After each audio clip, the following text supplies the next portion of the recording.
Senadora, muito obrigado por ter atendido a gente, por estar aqui conversando com a gente no Identidade Geral. Eu sei que a sua agenda é super complexa, nesse período de tempo anda mais complexa ainda, então muito obrigado. Tempos difíceis. Tempos difíceis. Mas eu é que agradeço pelo convite. Eu gostaria de começar, senadora, falando o seguinte: a gente teve acesso às últimas pesquisas de intenção de voto para as eleições presidenciais de 2018. Então, em dois momentos, a Datafolha fez essa pesquisa. Na primeira, que foi realizada 17 e 18 de março, a senhora lideraria com 21% dos votos. Aécio seria o segundo colocado e o Lula terceiro colocado. Depois, no dia 7 e 8 de abril, a senhora aparecia em segundo lugar com 19%, Lula em primeiro com 21% e Aécio em terceiro com 17%. Num segundo cenário, o Alckmin aparece em terceiro lugar com 9%, Lula em segundo com 22% e a senhora com 23%. Ou seja, é um empate técnico com o Lula porque a pesquisa tem aquela margem de erro de 2 pontos. Tão longe a gente está das eleições em 2018, seu nome já aparece dessa forma. A senhora já foi caracterizada como desestabilizadora de candidaturas clássicas. Por quê? De onde vem essa credibilidade e essa conquista desse espaço? Eu sei que são vários os fatores, mas a que a senhora atrelaria o principal fator? Bem, Wagner, primeiro eu acho que as pesquisas, elas são apenas o registro de um determinado momento, não é? E a gente deve ter claro que isso é algo que está ainda se conformando, não é algo estabilizado. Eu sempre digo que eu recebo as pesquisas com muito respeito e até com muita gratidão pelo respeito que a sociedade brasileira tem pelo meu trabalho, mas também com a humildade de perceber que é o registro de um momento que não é algo fixo. E, obviamente, que esse é um momento que a política está passando por uma crise muito profunda. Não é? Há uma crise de credibilidade, há uma crise de legitimidade, uma apartação da sociedade em relação dos partidos às lideranças políticas, porque a maioria das lideranças políticas e dos partidos políticos deixaram de discutir projeto de país para discutir projeto de poder. Deixaram de se preocupar com o futuro da nação para se preocupar apenas com a eleição. E talvez a sociedade esteja demonstrando que ela está buscando um outro caminho. E, obviamente, que eu sempre repito, né? Eu peço muito a Deus para que eu tenha a clareza do meu papel, de qual é a minha melhor contribuição nesse momento da história do Brasil, e não sei ainda se serei candidata, mas recebo todo esse respeito com muito senso de responsabilidade e compromisso com tudo isso, mas sabendo que temos um árduo caminho pela frente, que é de debater o Brasil, quais são as melhores saídas do ponto de vista político, do ponto de vista econômico, do ponto de vista social, para o nosso país sair dessa crise. Eu já vi a senhora dizendo em vários lugares que a senhora não sabe se realmente vai ser candidata nas próximas eleições. Mas a senhora tem defendido uma nova eleição agora, que a proposta do TSE seja aceita e a chapa Dilma Temer não continue e a gente tenha novas eleições. Não parece um pouco favorável, já que o registro desse momento, o registro das pesquisas, mostram a senhora muito bem colocada? É que quando eu comecei a defender essa tese de uma nova eleição, eu estava em terceiro lugar. E quando eu comecei a defender a tese de uma nova eleição, eu sequer podia ser candidata, porque eu tinha acabado de me desfiliar do PSB, me filiado à rede, e a legislação da época estabelecia que para ser candidato você tinha que ter 1 ano de filiado. Depois é que a legislação mudou. E não fui eu que mudei, né? Então eu defendo por convicção, por entender que nesse momento nem a presidente Dilma, nem o vice-presidente Temer reúnem as condições de legitimidade e credibilidade para tirar o país da crise. E como existem fortes denúncias de que o dinheiro da Lava Jato foi utilizado para fraudar as eleições, e há um processo no TSE que foi uma ação do PSDB que, se julgado e comprovado que de fato houve o uso do dinheiro do Petrolão nas eleições, o TSE caça essa chapa, Dilma Temer, e convoca novas eleições. Que aí sim você devolveria para os 200 milhões de brasileiros a escolha de um novo presidente que estaria legitimado pelo voto popular para fazer essa transição. Então, é uma incoerência muito grande. O que é legítimo? Se comprovado que houve o uso do dinheiro do Petrolão, é convocar uma nova eleição para que os brasileiros, aí sim, quem se apresentar novamente tem que apresentar um programa. Não terá mais como mentir, porque já temos desemprego de mais de 10%, já temos inflação de mais de 10%, o país já está com crescimento negativo de 3%, então terão que se apresentar com base na verdade. Mas a senhora acredita realmente que precisa se apresentar na verdade? Vou fazer melhor essa pergunta. Não tem chances de, em algum momento, uma mentira realmente fazer sentido numa campanha de marketing? Porque o que parece pra gente é que a política trabalha muito bem o marketing, isso é trabalhado na cabeça do eleitor, isso vira uma verdade na cabeça do eleitor e até ele ir para a urna ele acredita naquilo. Depois parece que a população se esquece de tudo que foi prometido, de tudo que foi falado e o Brasil mais uma vez dá prioridade em outras áreas e não em acompanhar o político em que ele votou. Então parece que essa máquina da política funciona muito bem com o marketing, usando informações verdadeiras ou não, parece não fazer muita diferença. Mas mesmo assim, você está entregando para o povo a possibilidade de escolha. Na democracia é assim. Claro. Se as pessoas quiserem acreditar na mentira pela segunda vez, né, infelizmente existem aqueles que gostam, né, de ser enganados, mas eu acredito que a memória ainda está muito recente. Então eu acho que esse caminho só vai aprofundar a crise por mais tempo e pode até correr o risco de irmos para além da crise política, da crise econômica e da crise ética, para uma crise institucional. Então, uma nova eleição seria a possibilidade de uma repactuação da sociedade, da legitimação de um programa e do líder que saísse legitimado por esse programa trabalhar para fazer a transição nos próximos 2 anos para as eleições de 2018. Senadora, quando a senhora foi candidata à presidência, a gente sempre ouvia o termo nova política. Então, que era uma chance de termos uma nova política. Uma outra frase que a senhora sempre dizia é que a senhora gostaria de governar com os melhores de cada partido. 2 coisas que foram muito fortes na sua campanha. É possível mesmo uma nova política? Porque, vamos supor, quero governar com os melhores de cada partido.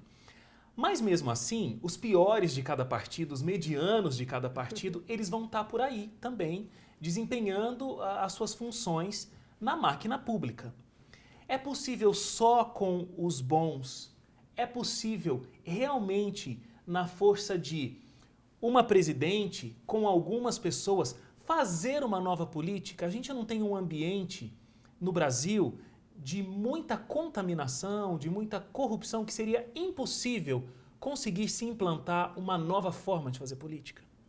Olha, se a gente não acreditar que é possível uma nova política, então as pessoas que não se dispõem a participar dos esquemas de corrupção teriam que desistir da política.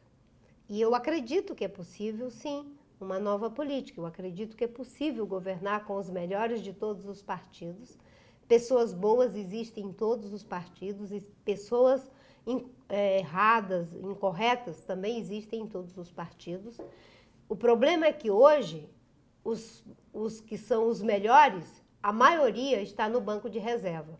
E quem está na cena, quem está em campo, são esses que estão aí fazendo o que nós estamos vendo, lamentavelmente, envolvidos em casos de corrupção, envolvendo aí a Petrobras, os fundos de pensão. E é nesse caminho que vai a minha pergunta. Tem como tirar essas pessoas do banco de reserva e conseguir colocar no ato principal? Porque na nossa visão como sociedade, que acompanha minimamente o processo político, parece que não tem muita esperança. parece que não tem para onde a gente ir. O ambiente político parece ser um ambiente quase que inóspito para quem quer realmente fazer um bom trabalho.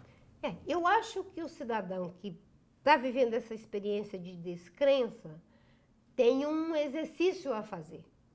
Por quê? Esses que estão lá foram escolhidos por alguém, certo? Alguém os escolheu. Então é um momento de reflexão também para cada cidadão e para cada cidadã. Mas mesmo no meio desse contingente que desonra o voto dos seus eleitores, existem muitas pessoas boas e corretas que podem dar uma contribuição para mudar essa realidade do país. Eu acredito profundamente nisso e é exatamente por isso que apresentei um programa, porque se ganhasse, eu queria governar com base no programa. Quem viesse me apoiar no governo, para compor o governo, seria com base no programa, escalando os seus melhores quadros para o programa na área de educação, de infraestrutura, na área econômica, de agricultura, enfim, as várias áreas que constituem a ação do governo. E a maioria no Congresso deveria ser também em torno de um programa. Como é que é feito hoje no presidencialismo de coalizão? Hoje é feito na distribuição de pedaços do Estado para os partidos usarem esses pedaços de Estado fazendo as coisas como nós estamos vendo na Petrobras. Nas democracias evoluídas, você não tem esse tipo de coisa. As pessoas compõem o governo a partir de um programa. Você indica um quadro para exercitar uma missão na área de educação, na área de saúde, na área de energia. Geralmente são os melhores quadros que são escalados, porque aquele quadro é o cartão de visita do partido. Aqui no Brasil, infelizmente, nas democracias que ainda não avançaram, você tem esse tipo de coisa, mas talvez toda essa situação que está acontecendo no Brasil, ela esteja nos ensinando que temos que sair do presidencialismo de coalizão, como fala, para um presidencialismo de proposição, com base em propostas. Eu fui a única candidata que apresentou um programa de governo. A presidente Dilma ganhou as eleições sem ter apresentado um programa de governo. Que foi para o segundo turno, que foi o Aécio Neves, só apresentou uma parte do programa de governo na última semana do primeiro turno.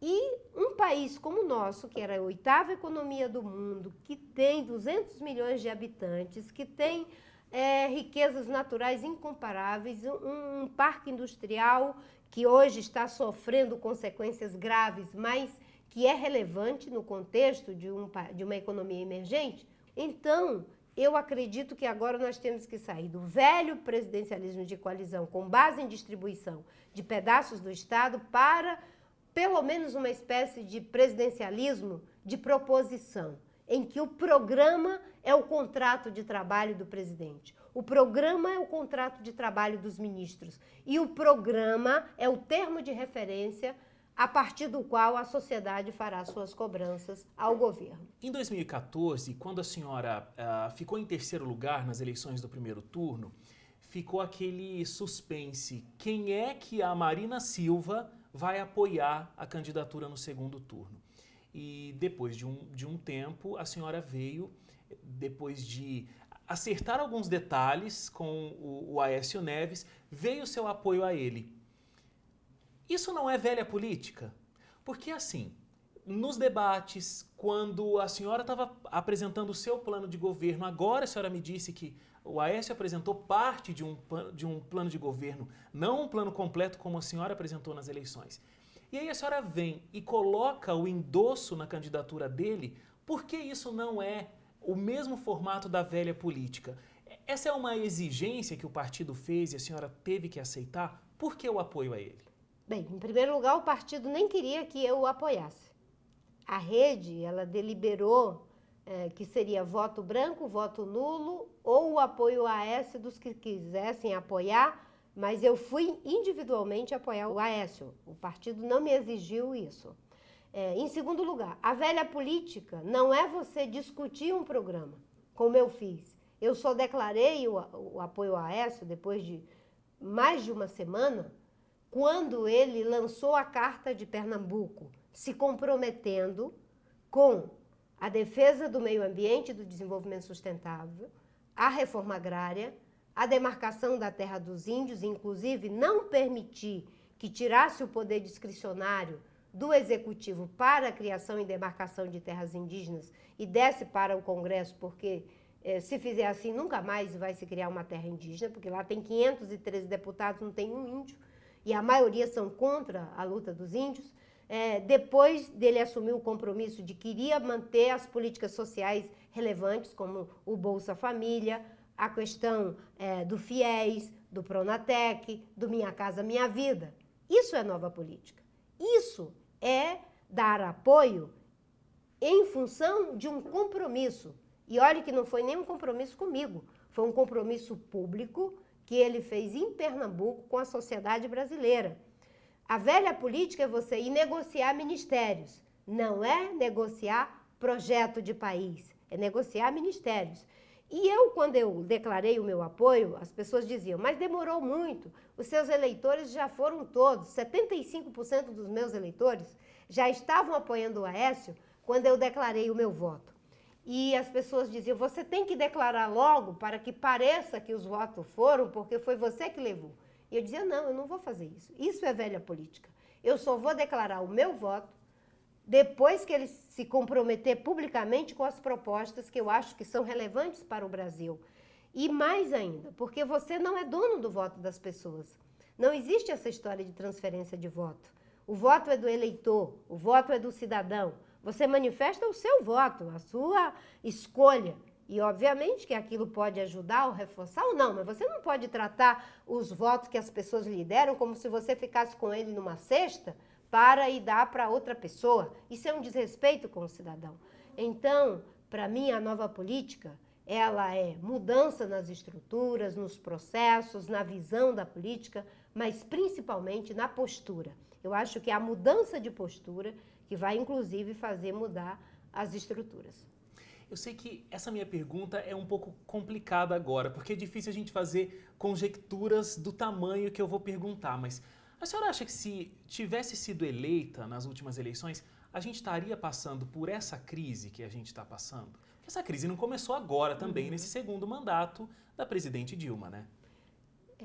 Eu brinco que eu não gosto de trabalhar com conjecturas porque a sociedade brasileira não me elegeu e eu, graças a Deus, não fiz o diabo, como ela mesma disse, para ganhar a eleição, não é? Porque a forma como se ganha determina a forma como se governa. A forma, às vezes, como se começa, não é? Tem um significado muito grande naquilo que se finaliza. Então, eu não ganhei as eleições. Mas, obviamente, que como você falou, essa crise não começou agora. Essa crise já vem sendo engendrada, de alguma forma, desde o segundo mandato, no final do segundo mandato, do governo do presidente Lula. E o Brasil paga um preço alto por decisões políticas erradas. Nós não estamos vivendo as consequências de uma guerra, as consequências de um terremoto, de um maremoto. Nós estamos vivendo as consequências do atraso na política. Um deles foi não ter feito o dever de casa quando veio a crise de 2008. Você note que os Estados Unidos, o Japão, a Índia, a China, a Inglaterra, a Europa toda foi correr atrás da crise. E o Brasil disse que não tinha crise, que era apenas uma marolinha. Para artificialmente manter os mesmos ganhos que estavam ali com o crescimento, que já era um crescimento artificial, e assim que terminou as eleições, nós pagamos o preço de não ter feito o dever de casa. E por que não foi feito o dever de casa? Não foi feito o dever de casa porque alguém decidiu politicamente colocar em primeiro lugar a sua eleição em prejuízo do futuro da nação. Os outros países pagaram um preço para fazer o dever de casa, mas o Brasil não fez. Então, tudo isso somado é essa crise que nós estamos vivendo hoje. Ela poderia ter sido evitada na magnitude que estamos hoje? Claro, foram decisões políticas que foram tomadas que nos levaram a essa crise. Senadora, a senhora tem uma história de vida riquíssima. E eu li em alguns lugares que a senhora já negou vários convites de biografias, vários convites de documentários. Eu li uma biografia sua escrita pela jornalista Marília de Camargo César, e parece que existe uma outra não autorizada lá nos Estados Unidos e que a senhora não teria gostado muito porque o resultado final teria deixado a senhora como uma super heroína. Qual o problema de ser registrada como uma super heroína? Isso incomodou? A Marília, ela fez, na verdade, é uma pessoa muito querida e muito capaz. Na verdade, ela insistiu durante muito tempo. E eu dizia, Marília, a gente não faz biografia de pessoa viva, porque a gente não sabe ainda no que vai dar. O fim da história, O fim né? da história, né? E aí a Marília teve uma sacada que acabou me convencendo. Ela disse, mas, senadora, não é uma biografia, é uma reportagem biográfica. Aí eu digo, bem, uma reportagem é uma coisa que ainda está em movimento. Uhum. Aí concordei e achei que ela fez um trabalho sério, muito interessante, muito bom, fidedigno ali com as informações que eu fui passando e as pessoas que ela entrevistou. No caso da Zipporah, ela fez um trabalho sério também nos Estados Unidos, mas naquela época eu era ainda até mais jovem e eu tinha mais receio ainda de fazer uma biografia. E obviamente que os americanos, eles têm uma cultura que tudo é focado no indivíduo, na figura do herói, né? Quase que aquela cultura do herói. E eu tenho dificuldade, porque eu entendo, em primeiro lugar, que tudo que me aconteceu é o fruto do trabalho de muitas pessoas. Eu digo que eu sou um milagre de Deus, da educação e das pessoas que me ajudaram, né? Inclusive da minha família, que é uma família muito humilde e que foi o meu suporte. Não é? Mas não é que o trabalho, não é que eu não tenha gostado, é que é uma abordagem diferente, né? A cultura americana trabalha muito com esse mito do herói e eu acho que eu sou uma pessoa mais tribal. A senhora é conhecida, né, como a filha da Amazônia, uma real filha da Amazônia, teve uma infância na década de 60 muito livre, pés descalços. Quem conhece a sua história sabe da sua proximidade com os seringueiros. Quando eu falo da sua infância, qual é a primeira memória? Qual é a memória mais forte que vem? Acho que a primeira memória que me vem são os ensinamentos da minha avó. Eu fui criada pela minha avó aos 5 anos de idade. Eu ia fazer 5 anos de idade quando eu pedi para o meu pai e a minha mãe que eu queria morar com a minha avó. Né? Nós éramos 8 irmãos e eu tomei essa decisão porque eu era muito apegada à minha avó Júlia. A gente morava numa casinha próxima, dava uns 15 minutos para a casa do meu pai, no meio da floresta, bastante isolados. Ali não tinha médico, não tinha padre, não tinha juiz, não tinha delegado, não tinha pastor. Éramos nós, a floresta e Deus. E eu aprendi muitas coisas com a minha avó. E minha avó era uma mulher muito inteligente. Ela era capaz de aprender um folheto de literatura de cordel em 2 vezes que meu pai lia para ela. Ela decorava o folheto inteiro. E a minha avó me deu os rudimentos do cristianismo, porque ela era analfabeta e ela tinha um catecismo que ela trouxe do Ceará, que era feito em papel couché, com ilustrações da Capela Sistina, dos clássicos, das obras que estão na Capela Sistina. E ali tinha do Gênesis ao Apocalipse, só em figuras, não tinha uma palavra, era um catecismo para analfabetos. E minha avó sentava comigo e me falava das coisas de Deus, dos valores de Deus. Foi minha avó que me colocou, né, os valores da fé e me ensinou a ideia de amor, não com palavras, mas com atitudes. Porque ela era parteira, né, atendia as mulheres daquela floresta inteira. Se entrasse uma mulher em trabalho de parto, ela andava 2, 3 horas a pé. Ela fez o seu também? Ela fez o meu parto, ela que fez o parto da maioria dos filhos da minha mãe, não é? E ela ficava 1 semana na casa daquela mulher, cuidando dela, cuidando da criança. Meu pai era uma pessoa que sabia ler e escrever e cuidava das contas dos seringueiros para não ser enganados pelos patrões. Minha mãe era uma costureira que fazia da roupa de batismo a mortalha para as pessoas. Tinha um tio que era ferreiro, carpinteiro, cesteiro, cerameiro, fazia tudo isso de graça para as pessoas. Então eu nasci numa comunidade de serviço. Então quando você fala da minha infância, a primeira coisa que me vem são esses ensinamentos, que até eu fico emocionada de pensar em tudo aquilo, né? E minha avó dizia para mim, eu tinha um sonho de ser freira, né? Porque minha avó era católica praticante. Quando eu era criança, que eu falava vovó, eu queria ser freira. Ela dizia, minha filha, freira não pode ser analfabeta. E foi incrível que foi essa semente que me fez ter o desejo de ir para a cidade e estudar. Todo mundo conhece a sua história e sabe que a senhora foi alfabetizada só com 16 anos de idade, né? Frequentou o Mobral, depois fez o normal para ser professora e a faculdade de História. Não, na verdade eu fiz o Mobral, supletivo de 1º e 2º grau, e fiz a faculdade de História na Universidade Federal do Acre. E depois se pós-graduou. Me pós-graduei em Teoria Psicanalítica na UNB, em Psicopedagogia na Universidade Católica de Brasília e em Psicopedagogia no EPSIBA da Argentina. Uma história que eu achei muito incrível é que no seu primeiro dia de aula lá no Mobral, o seu nome era o primeiro da lista. E a professora, quando fez a chamada, a senhora nunca tinha participado de um momento como esse, ela chamou o seu nome e a senhora foi até a mesa dela para perguntar o que ela queria. E aí foi piada geral da sala. Foi tão forte o impacto disso que a senhora ficou pensando se realmente voltaria para o segundo dia de aula.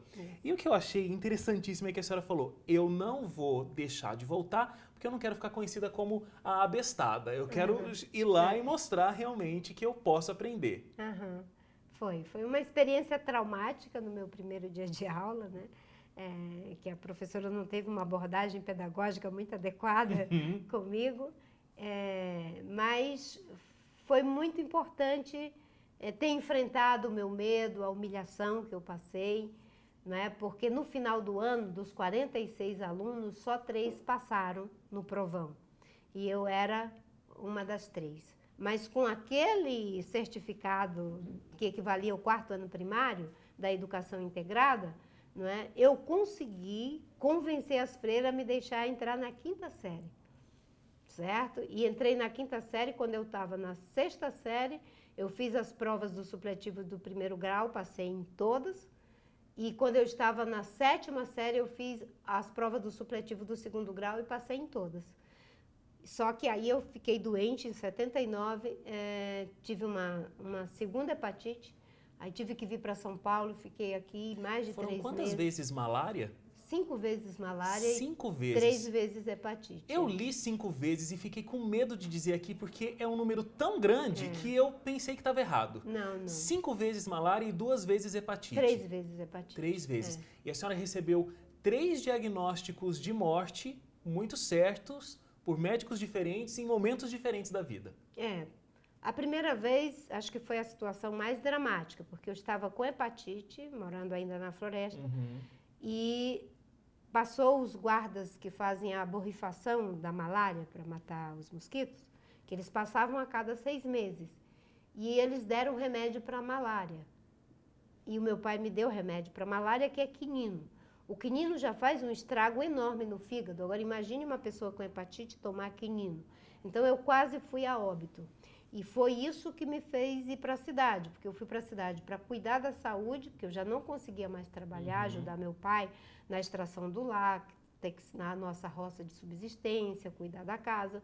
Então eu fui para cuidar da saúde e para estudar, porque eu queria ser freira, não é? Mas naquele momento estava sendo aberto a BR-364 e o impacto da abertura da floresta cria muitos desequilíbrios ambientais. E ali foi um surto de malária em função da BR-364, junto com um surto de sarampo, que ceifou a vida das minhas 2 irmãs mais novas, um surto de hepatite que ceifou a vida da minha mãe, tudo num período muito curto de tempo. Talvez esteja aí a forte explicação da sua ligação tão detalhista com impactos ambientais. Porque realmente a senhora sentiu no seio familiar esse prejuízo, né? Com certeza. Né? Eu nasci e me criei na floresta, né?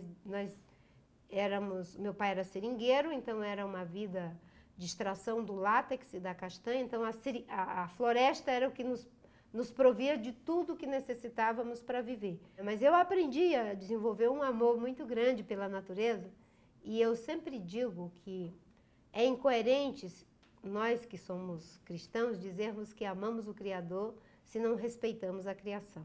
A Bíblia está cheia de ensinamentos de como ter uma atitude de cuidado com a natureza, né? O livro de Romanos diz que a natureza geme com dores de parto, esperando ser resgatada, não é? E você tem ali nos livros de Moisés, que diz que quando você achar uma ave no ninho com os filhotes, você não deveria matar a mãe com os filhotes, ou seja, eles se preocupavam com a extinção da espécie, né? E Deus tem um carinho muito grande pela natureza. Você olha que Deus, que é onipotente, onisciente, onipresente, quando Ele quer mostrar para nós o quanto Ele nos ama, olha que ponto Deus chega. Ele se compara a uma galinha. Deus não tem preconceito com a natureza. E Ele diz no Gênesis 2, acho que é no versículo 15 ou 16, que Deus colocou o homem num jardim para cultivar e guardar. Ou seja, você pode usar, mas use com cuidado. Não é? É o cuidado com o meio ambiente. Então, nós que temos fé, temos duas razões para cuidar da natureza. O racional, porque o mundo está em crise ambiental, com mudanças climáticas, com perda de biodiversidade, e a base espiritual, que é de usar com cuidado todas essas riquezas que Deus nos deu e que nos colocou como mordomos. Muito bonita essa resposta que a senhora deu agora. Chega a ser emocionante. Mas eu fiquei pensando aqui, enquanto a senhora estava falando, que a senhora realmente parece não se preocupar com críticas, e sim com o que a senhora pensa e vive. Porque a senhora mistura dois conceitos aí que eu já vi críticas acontecendo. O primeiro é ecologia, o seu amor pelo meio ambiente, porque algumas pessoas pensam que economia e meio ambiente não podem caminhar juntos. E a senhora defende o meio ambiente há tantos anos e se coloca como uma possibilidade política, já se colocou 2 vezes na possibilidade de ser presidente da República. E a outra coisa é se colocar cristã sem o menor tipo de problema, reforçando inclusive com passagens bíblicas aqui a sua argumentação. E algumas pessoas também pensam que política e religião não se misturam. Já vi a senhora sendo criticada por falar de criacionismo nas escolas, já vi sendo criticada por ter uma posição sobre aborto, mas a senhora não se preocupa mesmo? Não tem nenhum tipo de problema as críticas que a senhora recebe? Eu digo assim, não negar a sua fé, mas não precisa falar. Olha, na verdade, você não pode mentir para as pessoas que você não tem uma fé. As pessoas que votam em mim sabem que eu tenho uma fé e eu quero que elas saibam disso e que elas façam a sua escolha. Em relação a essa questão do criacionismo, foi um uso inadequado de uma fala que eu fiz. Eu dei uma entrevista, até foi no NASP, onde o jovem me perguntava sobre o que eu achava do ensino do criacionismo nas escolas adventistas. E eu disse da seguinte forma: desde que se ensine também a teoria da evolução, para que as pessoas possam fazer suas escolhas, eu não vejo que haja problema, porque você vai colocar o que a ciência diz, mas as escolas confessionais acabam colocando também um outro ponto de vista. E isso foi deturpado como se eu estivesse defendendo o ensino do criacionismo em substituição à teoria da evolução nas escolas. Isso foi uma deturpação política que foi feita propositadamente. As pessoas criticaram a senhora até por a senhora acreditar em Deus. Mas aí, enfim, se a gente vive no Estado laico, a gente tem que entender que Estado laico não é Estado ateu.